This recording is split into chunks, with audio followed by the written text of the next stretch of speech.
prosseguindo na história de Israel, vamos agora à segunda parte desse primeiro capítulo.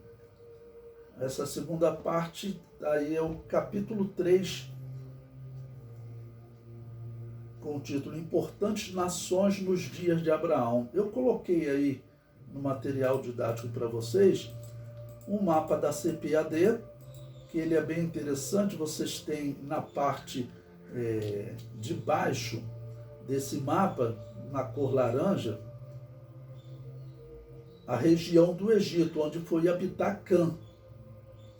Você tem a região do meio, né, onde está em verde, onde ficou habitando Sem. E você tem na parte superior, como que numa cor diferente, os descendentes de Jafé, que vão habitar pela Europa, também vão acabar por habitar a Europa, outras regiões. Então, se você observar no mapa, ali no meio, onde está em verde, dessas três cores, a cor do meio, são os descendentes de Sem, a geração definida como temente a Deus. Mas o que acontece? Você vai ver uma bolinha lá no meio desse verde, né, onde está escrito Nimrod. Por quê? Nimrod saiu da região do Egito, ele é descendente de Cã, e ele infelizmente levou essa primeira idolatria para a região da Mesopotâmia, onde viviam os descendentes de Sem. Infelizmente, a sequência, como nós vimos até Abraão, vai causar ali um desvio total dos descendentes de Sem, sobrando apenas Abraão. Ou pessoas mais velhas. Sem ainda estava vivo, e Noé também estava vivo quando Abraão foi chamado. Mas eles, acreditamos, estavam fiéis a Deus, mas eles não podiam fazer aquela caminhada e não tinha mais um ministério para eles. O ministério era de Abraão. O número 1 das nações que eu cito aí é uma nação que vocês vão encontrar chamada os Sumérios. Ele é considerado na arqueologia a civilização mais antiga, porque ele aparece, olha, em 3300 a.C. E o dilúvio, como eu disse para vocês, ocorre próximo de 2300.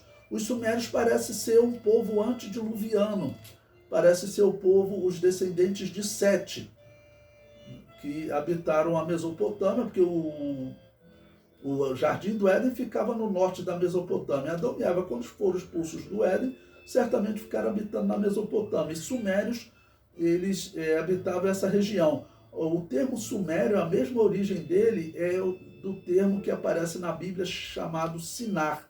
Terra de Sinar poderia ser traduzido como terra dos Sumérios. A origem é a mesma.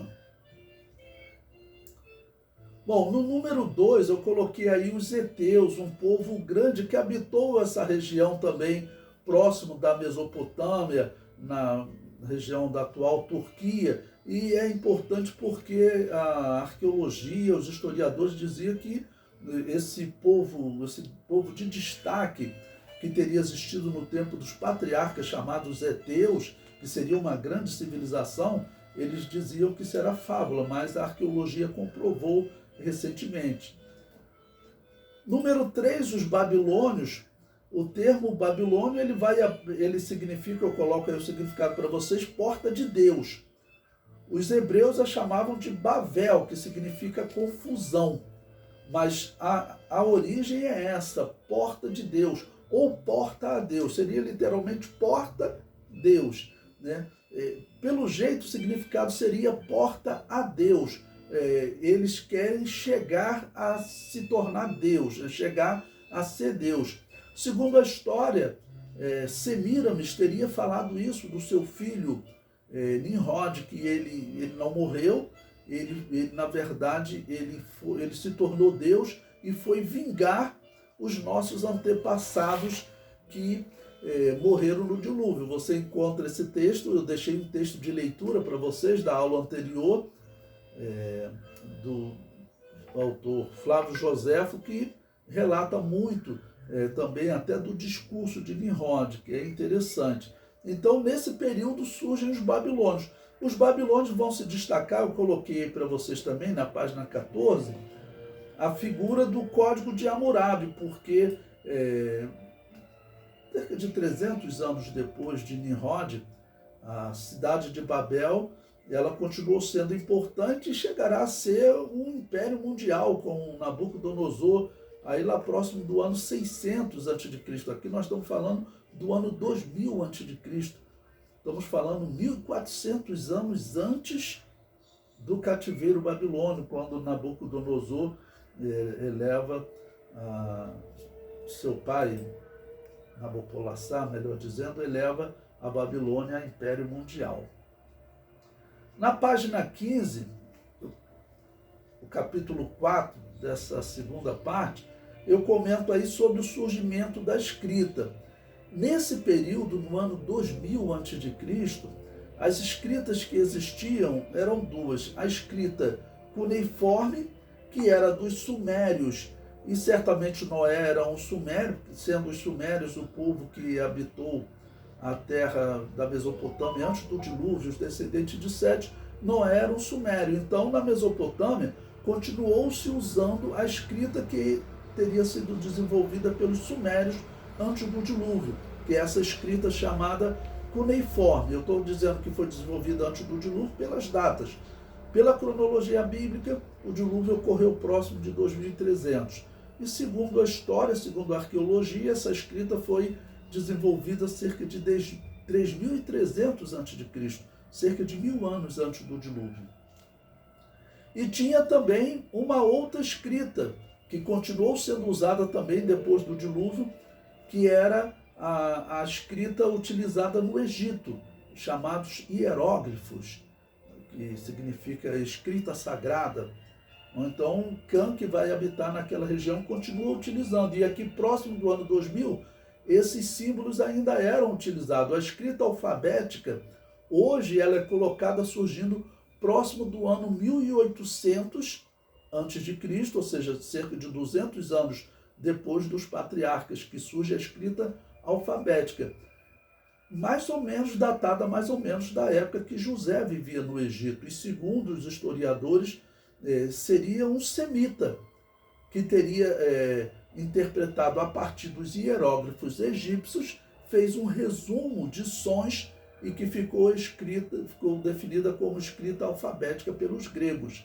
Tá bom? Então, nessa época aqui, a escrita ainda era difícil, porque a escrita cuneiforme, 2000 a.C., ou a escrita hieroglífica, era escrita com muitos símbolos. Era uma escrita que chegava a ter 1.500 símbolos. Imagine um alfabeto com 1.500 letras. Quem é que aprende a ler? Era algo muito difícil. Então eram raros também aqueles que sabiam ler e poucos eram os que escreviam, normalmente os reis. Aí você vai encontrar depois do dilúvio, nós encontramos reis, segundo a arqueologia. Gúdia é um rei que aparece na Mesopotâmia. No Egito também aparece outro rei, cerca de 200 anos depois do dilúvio. O capítulo 5 diz a primeira chamada de Abraão. Então, próximo de 2000 a.C., Abraão está sendo chamado. Em Atos 7, versículo 2, Estevão diz: varões, irmãos e pais, ouve, o Deus da glória apareceu a Abraão, nossos pais, estando na Mesopotâmia, antes de habitar em Harã. Então, significa o seguinte: Deus apareceu para Abraão primeiro na cidade de Ur dos Caldeus, onde ele habitava. Eu coloquei um mapa aí para vocês. A parte mais à direita, o início da linha do mapa, esse mapa é o mapa da CPAD, ele começa a caminhada de Abraão. A parte mais alta é onde fica ali a cidade de Harã. Então veja, ele sai de Ur dos Caldeus, ele vai primeiro habitar em Harã, e lá em Harã, depois da morte de seu pai, vai ocorrer uma segunda chamada, né? Pelo menos é assim que Estevão relata. O capítulo 6 eu comento um pouco aí sobre a cidade de Ur dos Caldeus, quando que ela foi escavada, e mostra uma imagem para vocês de um zigurate. Esse zigurate, ele existe até os dias de hoje. Na Guerra do Golfo apareceu soldados americanos subindo esse zigurate. E esse zigurate, ele pode ser exatamente o formato da Torre de Babel. Seria esse o formato, pelo menos o princípio da Torre de Babel, talvez mais alto, como eu disse, o significado de Torre de Babel é torre a Deus. Então, esse zigurate é considerado o formato da Torre de Babel. Não? Nesse capítulo eu comento que, segundo uma obra, na página 17 já, uma obra judaica chamada Midrash Agadá, ela descreve o pai de Abraão, chamado Terá, como um comerciante de ídolos.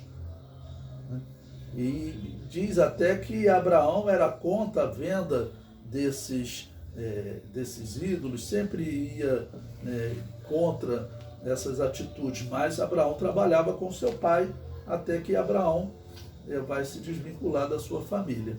Já o capítulo 7, a cidade de Harã. Eu comento aí que muitos historiadores duvidavam da existência dessa cidade. Só em 1970, quando encontraram 15.000 tabletes de barro na cidade síria de Ebla, veio ao conhecimento do mundo uma confirmação extrabíblica da existência dessa cidade. Tá bom? E depois eu vou falar mais desse achado. Bom, estando Abraão nessa cidade de Harã, aí é o capítulo 8, ocorre uma segunda chamada. Então, observe, ele saiu da família dele, do centro de Ur dos Caldeus.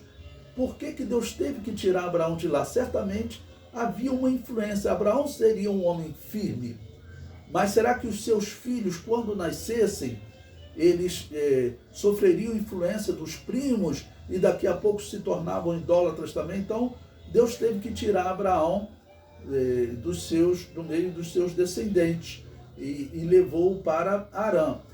Ali em Harã, pelo que nós observamos, o seu pai ainda foi com ele para Harã.